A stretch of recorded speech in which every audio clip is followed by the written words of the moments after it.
Okay, Assalamualaikum. Alright, untuk hari ini kita pergi kepada paper Putrajaya. Kita start dengan tajuk form 4 gelombang. Okay, tersebut pada gambar adalah rajah dua celah yang. So, kita sudah tahu sini akan berlaku fenomena apa? Fenomena pembelawan sebab awak ada celah dekat sini. Perkataan celah akan menunjukkan ada gelombang yang akan merambat di situ. So, kita akan kata pembelawan. Dalam ruang di atas, lukis corak apabila saiz 2 jari dikurangkan.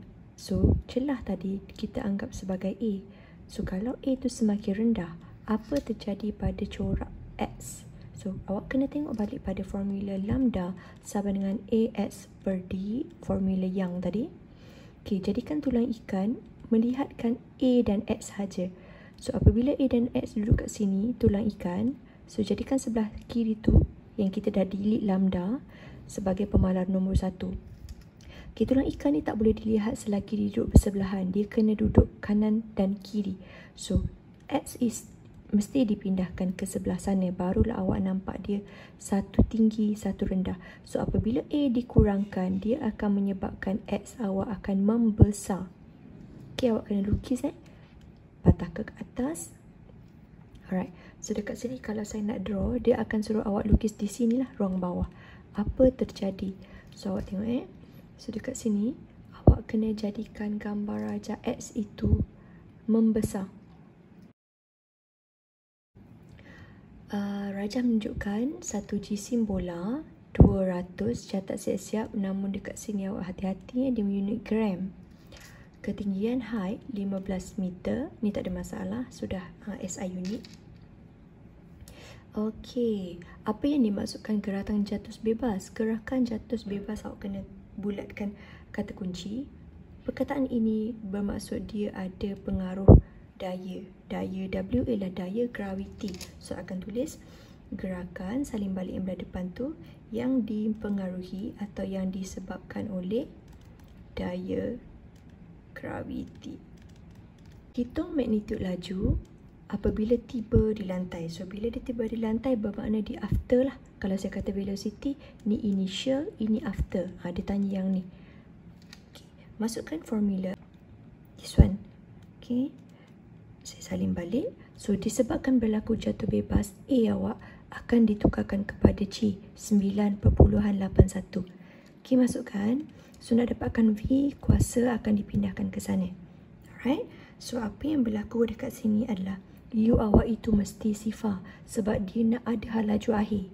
Okay, dia belum mula darab dengan graviti dan dia punya jarak. Jarak awak kena ambil daripada atas ke bawah, hujung ke hujung. Ini okay. 15.8. Okay, bila buat jalan kerja awak kena full jangan awak nak separuh-separuh jalan. So, tekan kalkulator, at the end awak akan dapat 17.607. Saya jadikan 3 tempat perpuluhan. Tak ada masalah, 4 perpuluhan pun boleh. So, unit jangan lupa. Berapa lama masa untuk sampai ke lantai? Sebab saya nak melibatkan masa. Yang atas tu tak ada masa. This one ada masa. So, saya akan guna formula yang melibatkan S. Okay, saya ambil nilai di mana kita masih menggunakan U sifar. Saya pakai formula ni. Kita masih lagi menggunakan U sifar. Kita anggap dia baru nak mula gerak. Okay, so di sini akan jadi sifar lah. So, jarak saya akan ambil jarak yang sama tadi. 15.8 setengah. Pecutan saya masih akan pakai pecutan graviti sebab dia menggunakan konsep jatuh bebas. So, akan dapat pemboleh ubah T. Barulah awak boleh cari T dan tekan kalkulator macam biasa. Selepas awak pindah-pindah, awak akan dapat 1.795 unit saat. So, kecurunan dekat sini dia melambangkan apa? Awak kena patah balik kepada ilmu awak yang awak dah belajar. Paksi Y per paksi X. Paksi Y per paksi X dia bermaksud kecurunan, betul? So, kecurunan awak ini melambangkan laju. Okay, disebabkan ini sesaran, kita kata dia melambangkan hal laju. Apa yang dimaksudkan dengan hal laju? Okey, patah balik kepada formula hal laju ialah ini, betul? So, awak kena guna perkataan sesaran So, akan tulis perubahan sesaran. Jangan lupa disebabkan ada sesaran akhir tolak sesaran awal ataupun kita panggil sebagai perubahan sesaran, dia adalah permasa. So bila dia permasa, kita kena guna perkataan kadar dekat depan. Okay, hati-hati. Hitungkan hal laju dalam tempoh 3 saat. So dia dah bagi awak tempoh 3 saat. Cuba tengok gambar aja. So dia nak sini. Apakah hal laju di sini? Kita dah kata hal laju ini melambangkan kecurunan. So awak need untuk cari kecurunan dekat sini. So kalau saya letak koordinat, di sini adalah 3, 10. Di mula-mula sini adalah 0, 0. So awak masukkanlah formula kecurunan. Kecurunan melambangkan hal laju. Hal laju ialah paksi Y per paksi X. So akan dapat 3.33 meter saat tolak 1. Unit hal laju mesti ini, jangan tersalah. Berapa lama pegun? Untuk dia pegun bererti dia punya kelajuan dia tu dia tak bergerak. Awak tengok dekat sini dan awak akan nampak dia akan selama ini, tempoh ini. Nampak? Dia maintain je 10. Hal laju seragam lah. Pegun dengan hal laju seragam di konteks dia sama. So awak kena tolak masa dia 10 dengan 3. So markah belum ada sini baru ada 7 saat.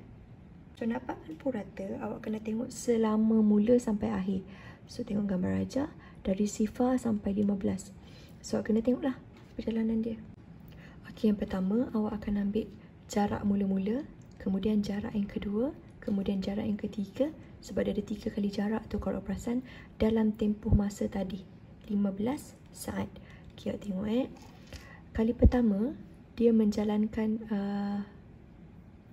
sini yang pertama. So akan dapat nilai 10. Dia menjalani gerakan kedua, dia pegun, so dia sifar lah. Kemudian yang kedua dia turun. So bila dia turun kita anggap dia adalah negatif. Awak kena ambil negatif sebab sini 10 ke bawah. Awak akan bahagi dengan masa. So tekan kalkulator, awak akan dapat dia sebenarnya sifar. Sebab ada positif negatif 10, sifar. Tambah lagi sifar, sifar juga. So akan dapat sifar meter saat tolak 1. Okey, tajuk tingkatan 4 seterusnya ialah di bawah tajuk graviti. Kita tengok soalan Jisim sama. So kata kunci dekat sini jisim sama. So awak kena alert. Jisim adalah kuantiti asas sebab dia adalah unit kg. Tak ada darab, tak ada bahagi. Dia single saja. Jawapan lain yang boleh diterima ialah jisim adalah kuantiti skalar sebab dia hanya mempunyai magnitude. Dia tidak ada arah. Bandingkan jisim, dah cakap tadi kan? Sama. Bandingkan jejari pula. Ni soalan ni pernah keluar dekat episod sebelum ni kan. So kena tengok jejari, awak nampak R2 ni lebih besar. So catatlah. Jejari salin balik, R2 lebih besar dari R1. Bandingkan tempoh, so awak akan guna Kepler kalau masih ingat, T square R cube. Bila 2 tu lebih besar, awak akan nampak tempoh untuk satelit 2 tu pun akan lebih besar. Semakin semakin bertambah. So awak tulis je semakin dan semakin. Kita dah tahu sama-sama berkadar terus kan. So saya terus tulislah semakin tinggi jejari, salin yang pertama ni full, salin yang kedua ni full, tempoh orbit. Kepler ketiga. So bila dia suruh terangkan, dia sebenarnya suruh bagi tahu awak punya definisi. Sebenarnya definisi yang awak cerita dekat sini, yang C1 ni. So akan katalah, saya catat dulu Okay, jom kita refer sebelah kiri dulu. Tempoh kuasa 2 berkadar terus, sebab dia suruh terangkan kan, dengan tengok sebelah kanan, jejari kuasa 3. Inilah dia kata untuk orbit tersebut. Apa yang akan terjadi jika jisim bertambah? Disebabkan Kepler ni tak ada kaitan dengan jisim, so awak akan kata tidak ada perubahan. Ini dia tajuk optik sebab ada perkataan kanta, awak boleh tanda siap-siap. Lepas tu ada F panjang fokus bagi kanta cembung. Okay, apa maksud panjang fokus? So, kita dah belajar sebelum ni, kalau kita draw daripada pusat ke titik ini, di sini ialah awak punya panjang fokus. So, dia tanya apakah maksud ini? So, akan kata jarak. Of course, dia jarak sebab awak kira dalam cm kan. So, jarak antara titik fokus F dengan pusat optik P. Okay, lukis pada rajah mana imej awak. So, first awak kena buat KFC macam biasa. Start dengan kotak, selarikan dengan 4CS, sentuh daripada F tu ke dia. So, bila kita ke sana, dia akan jadi dotted line lah. Sebab di sebelah sini memang imej awak akan menjadi maya. Tu awak kena tahu. Okay. So, kalau saya draw awak punya kanta, ni bentuk kanta awak, cembung. Okay. Kotak dah buat, K dah buat. Okay. Untuk seterusnya awak kena draw F pun dah buat dekat sini. So pastikan awak ke center sini, tarik ke sana, sambung saja pakai pembaris sehingga awak nampak dia bersilang. So pada saya bersilang kat sini lah yang saya nampak. So this is your image. Pastikan hala anak panah awak tu juga ada. Ciri image yang terbentuk saya dah sebut tadi, sebelah yang sama akan maya, dan selepas awak draw awak nampak dia tegak dan awak juga akan nampak dia besar, betul? So bila dia satu markah awak sebut satu je lah. Alright. Namun hati-hati, ada perkataan ciri-ciri dekat sini, means dia nak lebih dari satu. Okay, dia nak lebih dari satu, cuma dia memberi awak markah satu sahaja. Okay, di sini ada cerita tentang kesesuaian kanta objek. Okay, so kena tengok pada gambar rajah ini. Awak gunakan dalam binokular berprisma. Okay, so awak kena tengoklah macam mana ciri binokular berprisma tu. Okay, awak kena pilih panjang fokus yang panjang, yang besar. So kalau kat sini saya akan ambil yang paling besar yang ni, dan saya akan ambil diameter pun besar. So the best yang inilah R. Okay, so tadi sudah sebut yang besar kan. So saya salin balik panjang yang paling panjang dan diameter yang paling besar. Kenapa? Untuk menghasilkan image yang jelas ataupun image yang lebih besar. Kemudian saya juga nak diameter yang besar untuk menghasilkan image yang lebih jelas. So tadi saya dah select huruf R kan, saya salin balik saja. Okey, seterusnya kita akan pergi kepada bab haba. Awak nampak dekat sini termometer. Nampak saja termometer, kita tahulah dia haba sebab dia ada kaitan dengan suhu kan. Tengok, first dah tanya dah definition. Apakah itu suhu? Suhu kalau kita baca, contoh kita akan baca 30 darjah Celsius, betul? So akan ambil inilah.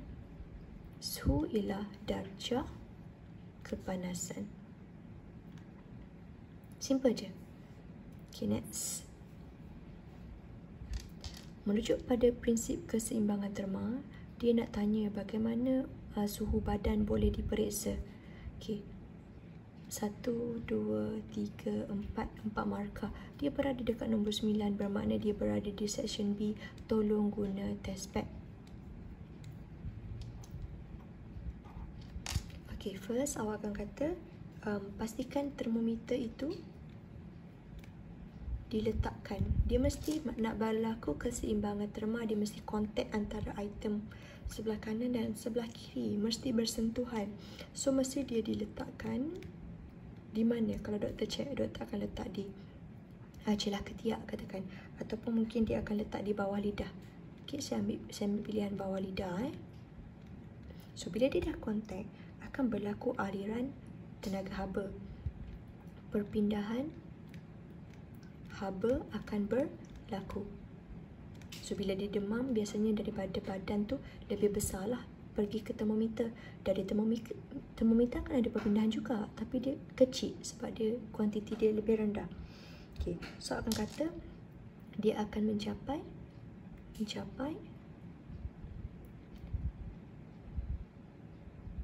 kadar pemindahan haba bersih.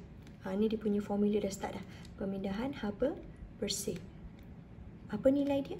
Iaitu sifar joule. So bila haba bersih itu sifar, dia akan mencapai keseimbangan haba berlaku. Keseimbangan haba berlaku di mana? Di mana apa yang berlaku? Di mana suhu pesakit itu sama dengan suhu termometer. So habiskan ayat. Suhu badan sama dengan suhu termometer. Pada waktu itulah bacaan akan diambil, baru kita tahu dia berapa darjah Celsius. Okey, sekarang ini adalah pembinaan termometer tentu ukur. Awak bulatkan perkataan tentu ukur ni, bermakna awak nak dapatkan ukuran panjang dan awak nak dapatkan nilai bacaan suhu. Ada dua perkara, satu nak dapatkan length, satu nak dapatkan suhu. So dekat sini formula yang awak kena hafal, dia tak hafal juga tau. Awak cuma perlu tahu nisbah saja. Nisbah suhu dengan nisbah suhu, nisbah panjang dengan nisbah panjang. Itu saja. Prinsip matematik je. So anda kata awak nak suhu pada takat sifar, contoh. So awak kena ambil lah pada panjang yang sifar, contoh. Apabila awak nak suhu pada takat 100, kena ambil panjang yang pada takat 100. Macam tu je. So kita try apply. Hitungkan suhu pada X, contoh. So suhu pada X bermakna awak kena tengok length pada X. Okay, so akan masukkan nilai.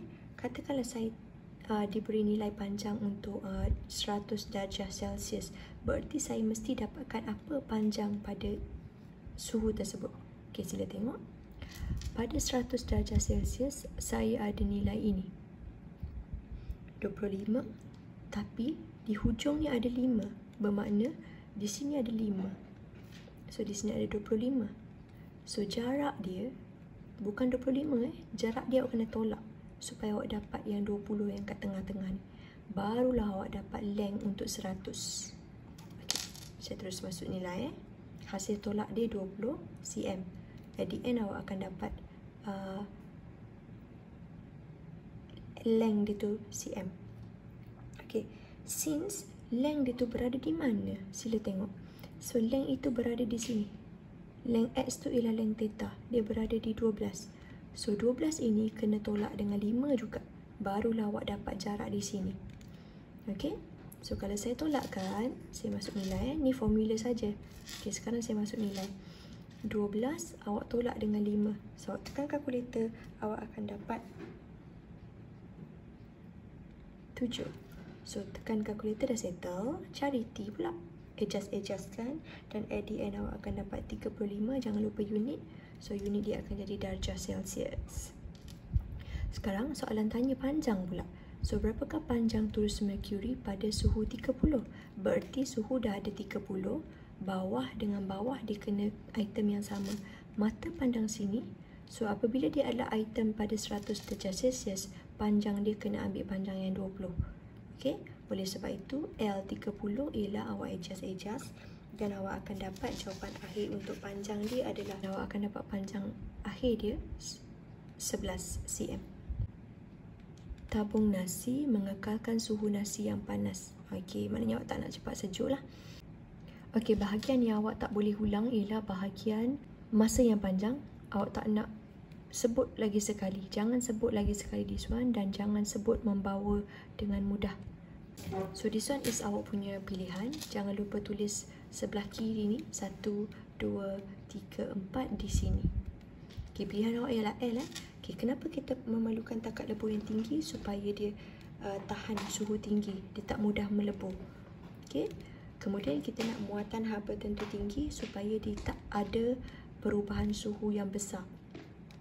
Okay, tiada perubahan suhu yang besar supaya barulah dia boleh tahan lama. Next, awak akan kata ketumpatan air rendah supaya awak mempunyai jisim yang rendah. Okay, bahan. Kenapa awak pilih polystyrene? Sebab awak nak jadikan dia penebat. Barulah dia maintain haba, penebat haba yang baik.